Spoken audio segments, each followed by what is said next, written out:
the Facilities and Transportation Committee meeting for June 7th, 2021. The chair, Mr. Strobel, couldn't be here today. I'm Julia Olafson. We're going to go around the room, see who's here. Greg Cooper. Greg Cooper. Steve Bickerson. Rob Hurley. Okay. All right. So we have a short agenda, but there are a lot of items to go over. So we're going to start with summer cleaning, if you have no objection. So this is just an update on where we're at with summer cleaning. So officially it's our first day of work today with our summer custodial staff. All summer custodial staff has moved to the day work hours. So we have the second shift personnel. They're working 2 shifts at 6 to 2:30 and 8 to 4:30 daily as they start the cleaning down process of the buildings. We're working at the IC in teams right now. We started there because of the summer programs, ESY and summer connections. So a lot of the staff from the other buildings, with the exception of a few, are working at the IC in teams right now in order to try to get that building as much completed as we can before summer connection starts. Obviously that kind of limits our mobility in that area during those times. And it doesn't stop us from doing work, but we have to work around it. So in order to make sure our schedules are working, that's how we're kind of going. In this building today, we have senior portraits going on in the cafeteria. But other than that, they've already started on the second floor, doing locker cleanouts, starting to pull stuff out of classrooms. My guess is we will be on time with our summer cleaning prospects. Some of that stuff is going to involve the cleaning of the basements, the storage areas we discussed, and also in here over the course of the year. Stuff we couldn't do during the regular course of the year. Plus supporting teacher moves and everything else, waxing floors, burnishing, cleaning the areas that we need to, the higher ups, the lower levels where they don't get cleaned all the time because of the obvious implications of the school schedule. So I just wanted to provide that update to everybody that we are in full motion. The goal would be for me to provide an update at the next meeting, and hopefully by that time we're about 50%. That's Thomas's goal, that's SSC goal, to be about 50% complete within a month. The last part of that, the summer then is spent with inspection work, obviously fire systems, training, getting everything ready. We're going to do forklift training, we're going to do the safety training this summer, how to react and do the things we need to do, getting familiarized with because we keep transitioning people. So to update them on the fire systems, how to operate the panels, what to do when the fire department comes, those things are continual training. So we're going to try and do the majority of like a refresher plus safety, wearing appropriate PPE when you're dealing with hazards, that kind of stuff over the summer, plus forklift training, lifting properly, all that stuff, the normal things. So that'll be happening with the custodial staff as we roll through the summer. Speaking of safety training with the cleaning staff, are the new folks being made aware that our fire alarm system is like it reads dust like it reads smoke, and that they need to be cleaned regularly, so that we don't have false alarms? The biggest problem, I know that that's just a retraining issue when we have new people. the biggest problem we have in a lot of our buildings is the higher up locations of some of the smoke detectors. Oh, okay. The problem is, especially, Do we have some like toward the top in the hallways and stuff? we do have some in those locations, Oh. but the bigger problem is your gymnasiums. Oh. And at the IC, PC, and middle school is cupolas. They're a great design, but for some reason they decided to put smoke detectors way up top. So it's not just a matter of like going around with a can of air, of compressed air. Okay. You have to kind of lift. Okay. basically, Okay. up there. It can be, so that a lot of times, that's what causes most of the false alarms. All right, never At mind. least in this building, I can tell you the 2 times we did this summer, or this school year, it was the high school gymnasium. Okay. In one area that caused the problem. Okay, But yes, they do get that as well. all right. That's part of it. The maintenance work discussions, this is going to kind of lead in, we're not going to discuss the administrative assistant approval because that's in process. And I couldn't make the deadline, so I put that on there before, so we're just going to skip over that for this evening. So the maintenance work discussion is going to lead into some purchase request work that needs to be done. So the top of that is the last board meeting, we talked about transition house, the ramp, the driveway, the pathway that's going in there. So I tried to look at it from a couple of different angles here. One was replacing the deck all the way up. So you're talking about a pathway that's about roughly 120 feet long, comes off the driveway where you pull into the home or to the building, and then goes up along the back of the hill, and then it transitions to a patio into the actual structure. So that ramp is literally falling apart. My guess is it's about 15, 20 years old, somewhere in that. And where is this again? At the transition house located at 505 Chestnut. So it's technically that house next to the school property belongs to the school. Okay. We lease it to the VCIU. We have disabled children in there going through various teaching and, acclimation. I know they do everything in there with those kids to teach them cooking skills and basic skills, math, and everything else. The problem is the ramping system is become to the point where railings are literally falling down. The boards are weak, and the nails are popping up, and it's just become a safety hazard. So I looked at just pricing it out, and I had a carpenter who has done work for the school in prior years come and take a look at it. And my best guess would be it would cost us, with demo and materials, removing the old stuff, close to $25,000 to replace it. This is the worst time to replace anything made of wood. Yes. That's why it's failed now. Yeah. So, looking at that and looking at the other issues with the transition house, and the biggest thing, and I knew this from my previous quarter, the biggest thing with ADA compliance is providing smooth transitions and even surfaces and making the pathway as easy as possible. Mm-hmm. So to that end, I went to a couple of paving contractors and I got a couple quotes. You and Dr. Cooper have. One would be with H&K Group, they are the people that did our driveway and our buildings projects last year. And their price is pretty high. I think they came in at $41,000 to do it. And then we went with Ronnie Folk as well, and we explained to both of them what we were looking for. And we got 2 different votes as you usually do, but Ronnie Folk came in significantly, significantly lower. So the driveway is in bad shape too. We've got a lot of uneven surfaces. We have big cracks that are forming. There's a lot of areas that were filled in with stone at one time to accommodate parking. But now with the added pathway coming off the main sidewalk entrance to the high school and the transition to the ramp, the price to pave that, put a paved ramp in, and get rid of the wooden one, and then pave the driveway, and the other thing is $25,000 roughly too, or a little less than $25,000. So I think we would get more bang for our buck if we just had the paving work done, had a pathway paved to the back of the building, which would provide an even surface, and that's even with them doing some work to level that. We should have to meet a 1/12 requirement for ADA access, so you can't have more than 1 inch of pipe for 12 inches of length. Right. That's And bringing it around the building would allow for that? Right. So they can meet that and do what we need for the same price it costs us just to replace the decking, including the demo and all that.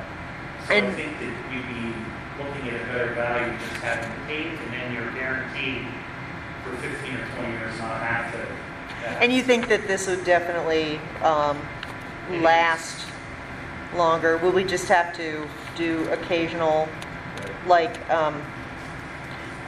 coating? A sealant. Sealant, yeah. Right. Every few years you seal it. I mean, the other benefit to that too is when when it comes to snow removal during the winter. Oh, yeah. That deck is a mess. And I think, They'd have to do it by hand, right? yes. You can't even use like a machine, like a snow blower. So I just think that all the way around, there's a lot of pluses to just having it paved and meeting the standards of what we need and require rather than going with replacing the deck, which is going to be expensive, and then you have the maintenance of the deck over time. But the pavement, there really should be no maintenance. We're not going to be bringing any kind of equipment on there. So feasibly, I can see it lasting 20 years plus.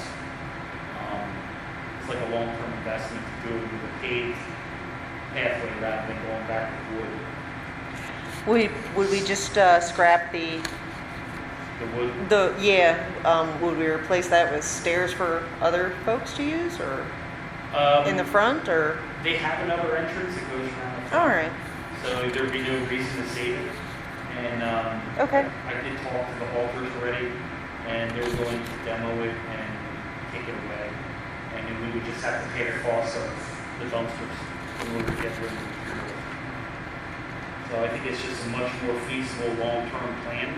So there would be a smaller cost incurred from them scrapping the wood. Would we just be paying them their hourly rate? That we would pay them on the rate that the state charges for on a normal basis. Okay. And I can fit the work in on my normal schedule.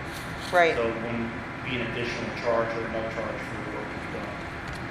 The one thing the board should be aware of, just context historically, the transition house was purchased by the district when the stadium was built because of zoning ordinances in Union Township. Right. They have so much land. That's been rented out to the intermediate units currently. So just keep those things in mind as we make improvements and things like that. Right. So that will be for consideration also with the purchase. Okay, so we technically have three bids. One bid for one type of fix to the problem and two other bids for a different kind of fix to the problem. So that having three bids work good there? Would there be another company we could get a third bid from for Yes, sir. paving? Yeah, sure. Because I'm If we're going to go out to and decide the paving route, I would feel more comfortable getting a third one in there. that's what I was kind of trying to ask. Yeah. Okay. That's not a problem. So if we could get that. And if you need the board to make a decision, we can have the recommendation if all three of us agree to go the paving route as opposed to fixing the wooden ramp, have that be the recommendation to go out of the committee to get one more bid, and then if you could do it soon at the next board meeting, we could pick from the three. Okay. If you want to get this moving, is if you don't want to wait until August to get somebody in here. Yeah. Does that make sense? Would you be able to get somebody in here this week to look at it? I can, yeah. And then be able to have that third one, so we could realistically put this on as an added consent. That's what I mean. Coming out of this committee for next Monday's voting meeting. So To select, and then the only thing would be left for the board to select a contractor from the three. Does that make sense? Yes, sir. It is. We're good. I'm okay with sir. It's fine. So you guys are good to put that out of to direct for a third bid and to move on to do the paving. I think that is the better choice, especially right now. Okay. I will give those all hands to the pool by Friday. Mm-hmm. Okay. The next item, I did write it on here, but it's sort of an afterthought. I already given Mr. Early the list. BEC. The settlement date is 6/15/21, tentatively. So next, I believe that's next Tuesday, right? Next Wednesday. Mm-hmm. A week's worth. So I spoken with the attorney and the buyer's attorney last Friday. To to inform them that all the fire system work that were approved for us to do there prior to the sale was complete. I sent them copies of the invoicing that we received for the cost of the repairs. I also fixed the second floor rear entrance window that was vandalized, which was $300, and I took care of that already. So after I informed them that they gave me the date of 6/15/21 for the settlement date, on 6/14, that Monday, we will go to the building and we will move the exterior lock doors from the building. We will also remove the badge system and take that unit with us. I believe that's the only requirements that we need to do in order to make the settlement successful. I think the board also agreed that we would give them a couple days of support mechanically for them to acclimate to the systems that we have in there. I've already set that up with my maintenance staff to be aware of it and to support them when they request it. Wasn't there a set number of There- work hours? Yeah, there is. It's specified in the contract. Okay, So I'll make sure I adhere to that. just so we keep track of how many hours our guys are putting in over there. No, absolutely. We will limit it to what is described. Okay, I did tell the buyer, who I met on a couple occasions over there, that if he had any questions, he could feel free to call me until they get acclimated, and I will walk them through whatever they needed. But that'll be the extent of our support. I've already informed Walters Landscaping, they will do their last cut Wednesday. They cut that building on Wednesdays. They will do This their last Wednesday? cut. This coming Wednesday will be the last cut. We have 38 steel in there just recently inside the building. But I did walk the buyer through all of that already, and we'll make sure we take care of it again. I'm also doing a record turnover and key turnover on the Burrsville system.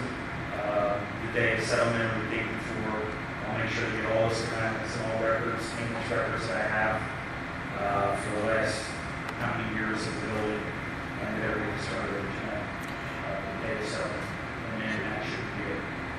You'll make sure that the utilities companies know that as of whatever the time is on that day, we don't want. Yeah, just waiting for a firm date. Okay.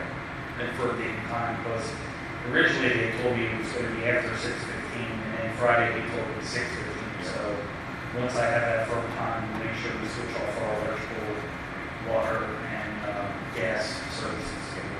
one tenant there currently? It'll be under his, but I believe they're still going to have Kyle Myers Fitness and. Oh, so Life two. will still be on site. So they will still have two tenants That's correct. and, okay. And the changeover of the locks, that's not gonna impact them. No, it shouldn't. In fact, if anything, the exterior doors that we have on that building are reusable or any of our floors or any buildings. So that will benefit us as we can hang on to them when we need them here. Okay. But everything else is on its own system. So once we turn that key system over to them, it will be non-existent in our repertoire. Okay, And stuff. all right. Okey-doke. They want to make you aware of that. The next, I just wanted to update you on the IC roof and wall. So the gentleman was going to come out and x-ray and core sample the IC roof today. Well, not today, this week, excuse me. And due to looking at the weather and stuff, he's going to hold off until next week. Boyer Engineering, I just requested some plans from me, which I got to them today for the wall, and I have not heard back on the pricing for either of those two projects yet. So what is, One thing we need. what is wrong with the wall and the roof? The roof is a flat roof section only Okay. of the building. Basically, everything covers the cafeteria, that all the way in the gymnasium. Oh, okay, It's leaking in a lot of places. We had Okay. talked about this in previous meetings. So we went ahead to explore different options with the roof. What's unique with this contractor is they're willing to do what they call a reseal of that roof rather than a rip-off and replacement. it should come in at half the cost of what a full rip-off and replacement would be. And it comes with a 15-year warranty. So when I look at it, I mean, you can either rip off and replace the whole thing and maybe get a 20-year warranty, or you could go with repairing what's on site, laying another coat over the top. So basically, you would have your regular roof is there now. So it would be like another single layer of asphalt on top of, Exactly. like they'll take off one, okay. Right. And it would only be for the section of the roof that's flat, which on that building, I'm gonna say that's roughly 50,000 square footage around. And I think that building's 119,000 square feet total. So 70,000 has the metal roofing with the cleats, which we're gonna fix in-house, that are falling off. And then the other section would be laying down this new coating, a new layer, and then we'll come with a 15-year warranty on the roof, which I think is a more valuable look. I can pursue a rip-off cost and replacement. What's the difference in cost? Is it like half, a I would third, say it's probably 2/3? double to rip it off and replace it. So this would be half, okay. This would be half. But All right. that's where we're at with that right now. And we would be taking care of any water damage that we've already had. That's something that we'd be taking care of in-house. Yes, that's correct. Okay, and so we're still waiting on a, They'll come out, they'll pull a core sample and x-ray the roof. You said Boyers? It's like Simon Roofing Products. It's Oh. who we're dealing with currently. okay, I had found a proposal in my office when I first came here that said that they wanted, Tremco had done an estimate for Mr. Blankenburg. And that estimate was around 220,000. But my guess is we'll be able to go at least half of that price, maybe less. I'm hopeful. Get another 15 years out of that roof. This building, when you think about it, is only 17 years old. So it's, to me, it's like a premature failure, but you never know when you first get a new roof or a new building, what you're looking at. So getting it home. As far as the wall, I'm still waiting on Boyer to get back to me with a firm plan of attack on that. And I probably won't do that till next meeting. I'm hoping by next meeting to report. okay. I just wanted to bring it up to date. The last item to talk about on the maintenance and work discussions is the stadium work. So I went back and did some checking, talking about the wall that goes along the stadium, and it turned into be a last minute worry for Yes. graduation, because the lettering continues to fall off that wall. So what I found out is, in speaking with Eileen and others, there's no real chance of them moving that wall for 5 years. Oh, okay. So what we're going to do is, if it's okay, is I want to take the old lettering off the wall. I want to paint the wall cement color to kind of make it look better, because I don't even think power washing is, it looks there's too many divots in the wall, it looks too uneven. So my idea would be to put, paint it cement color and then put a graphic on there rather than put on more lettering like what was there. The raised lettering looks nice, but then it's hard to replace because you get it's manufactured specific for your needs. I know. With a graphic, you can always, you can make it look just as nice, and then you can change it if you want to for a relatively low cost over time. And with the cement color being behind it, it would probably look really nice. Is it smooth enough to, is the substrate brick smooth enough to be painted and then do a graphic on top of it? I thought it was more pitted. No, you could do it. It's smooth enough. Oh, okay. Yeah, it's a smooth wall. The only question would be then, what kind of a graphic would you want on? I mean, it doesn't have to say Dayton Area School District. It could say DB Blazers with DBA logos on either side, just Blazers. It could be replaced in kind to match what is there. But it would really have to be determined by the board what exactly you'd like to see. I would say I would not want to make that decision until we had the new logo on the center of the turf, just to say that they complement each other. I mean, I hear what you know what I'm saying?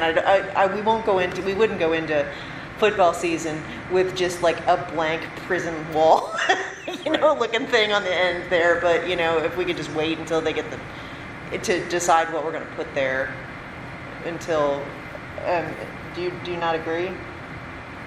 Well, it should be something that's gonna match with the field. I mean, That's what I'm saying. We're replacing the center of the field with the same emblem, right? The DB interlocking the DB line. Yeah, but the colors don't Yeah. don't always, like, it's probably going to be a little bit darker than it darker, is now, but- because right now it's more white than Carolina blue at this point, because it's old.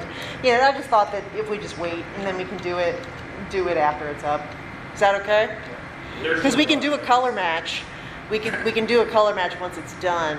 And you think, we would be able, I'm assuming there's places out there that would be able to do, you're looking like a painting, correct? Not just a stick on decals there. Not a vinyl one, because it'll be vandalized. They would look- fade over time. It would be painted on. Painted and then coated over like to protect it, like a Yeah. urethane or something to protect it from scratching, that kind of. No, I think that's a nice idea. Probably It'll be. Maybe we do something like a 3D, the letters in like a 3D so it pops out at you. It'll be more of a statement than what we have. I know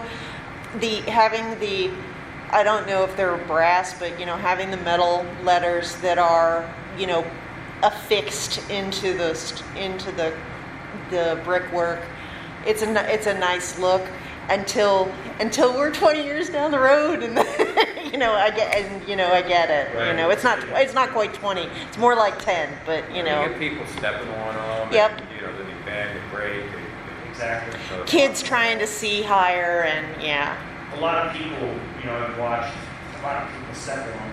Yeah. And it calls for the thorn bushes to go to the bathroom and come back. Yeah. Okay. I just think we're asking for trouble by putting something else out there that's nice. This is why we can't have nice things. Yes. No, I think that makes sense. So that'll be the painting. I would say the painting, I could have the grounds people paint it. You can have it done early too, and then something will happen. Removing the old letters because they're shot anyways. Mm-hmm. I think that makes sense. Cleaning the wall off, fixing any kind of issues so you can't see them in it, cleaning the wall. And that can be done with regular hours of ground crew, so it wouldn't really cost much more than the paint. Yep. And then we could just look into different types of graphics. They would look great for the school system. Give us We have a couple companies within the schools. We have a couple companies within the school district's boundaries that do that work. And it would So- probably really, could make a statement with the new turf, I think it would look amazing. I agree.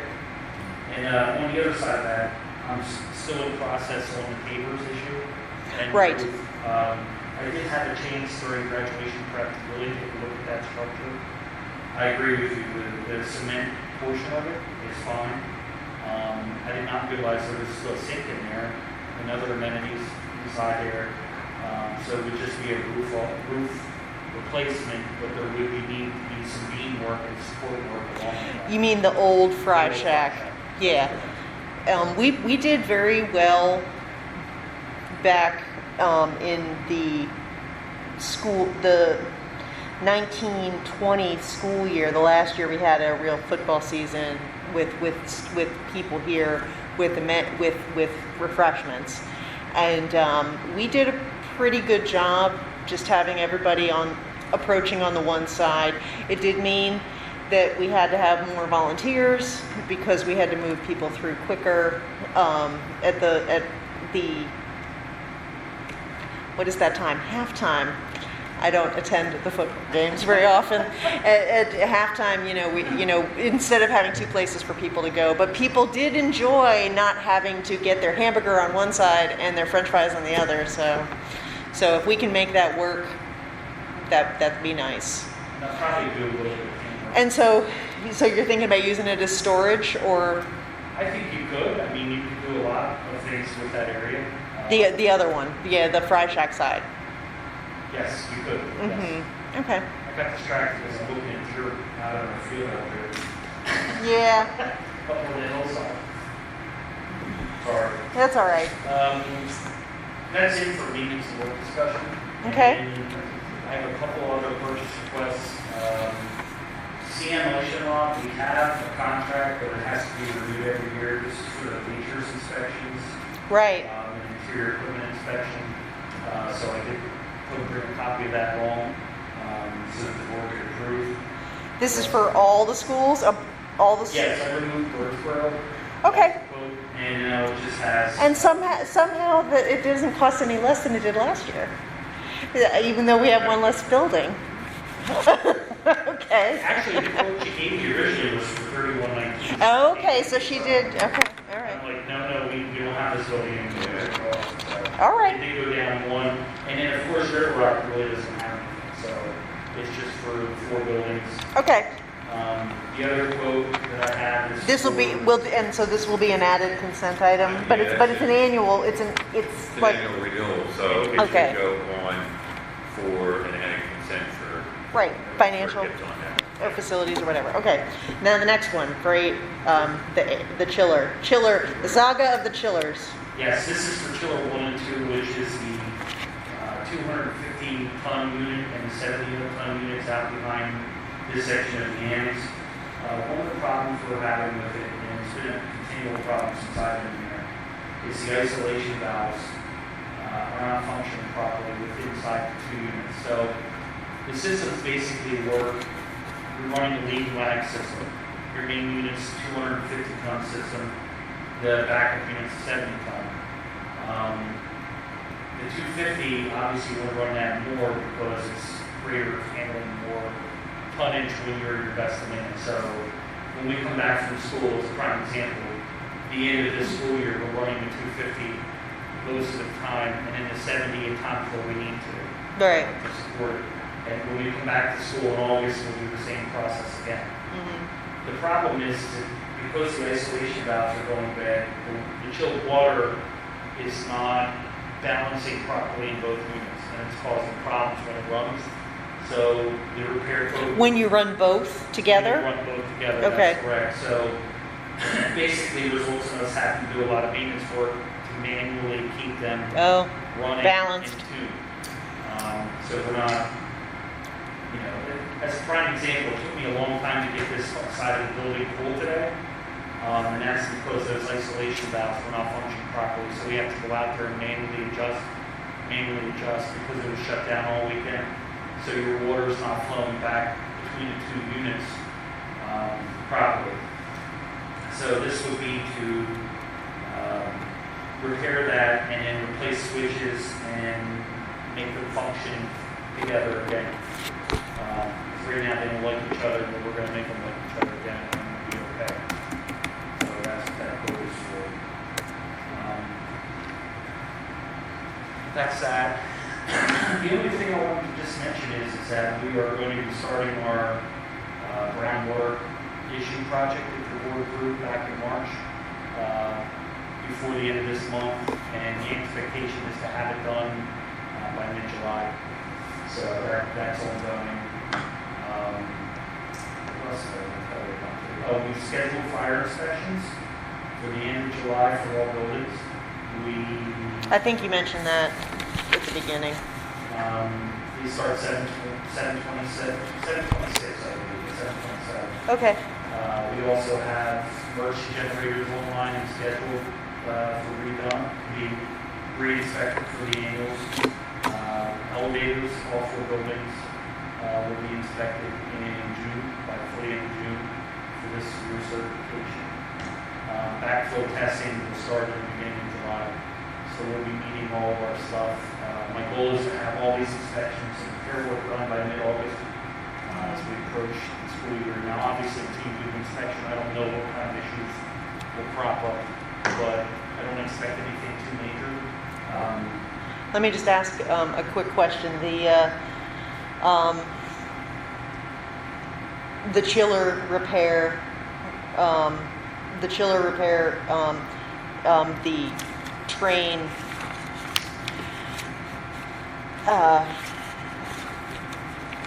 their estimate was in the $8,000 range. 81 and 40. Yeah, do we need to, for something that expensive. Do we need to get us another? I don't even know if we can, if there are many other companies that could do No, the work.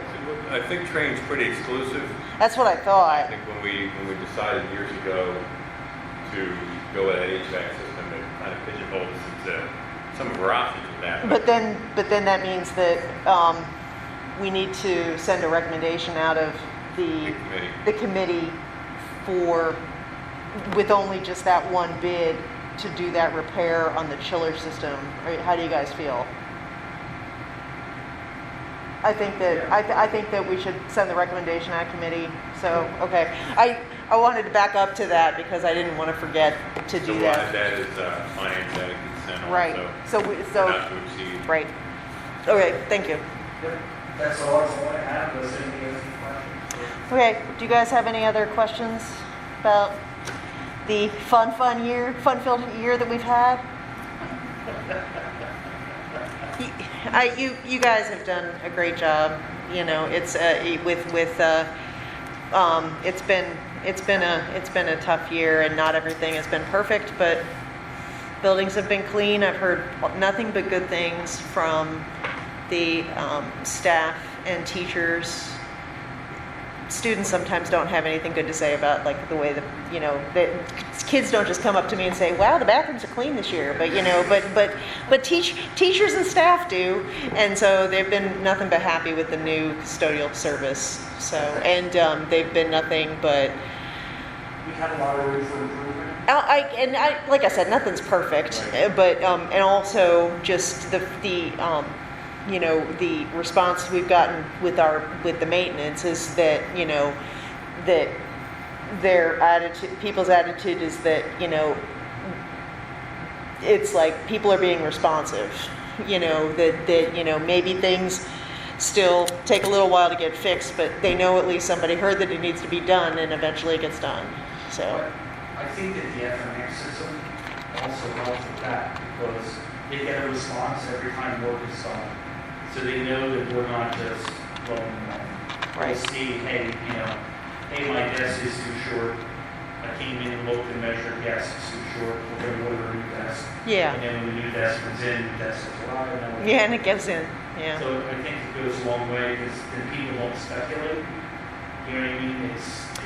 That they're not like throwing the request into the ether and they never get a response back. Exactly. Yeah, I get that. So. Okay, I do appreciate it. So, Well, thank you very much, but like I tell all of them, you have to have a customer service attitude. Yep. Because they want to be attended to, and they have a right to have stuff that's yep. So, any so there were no comments from the board. Any comments, concerns from the public? Seeing none.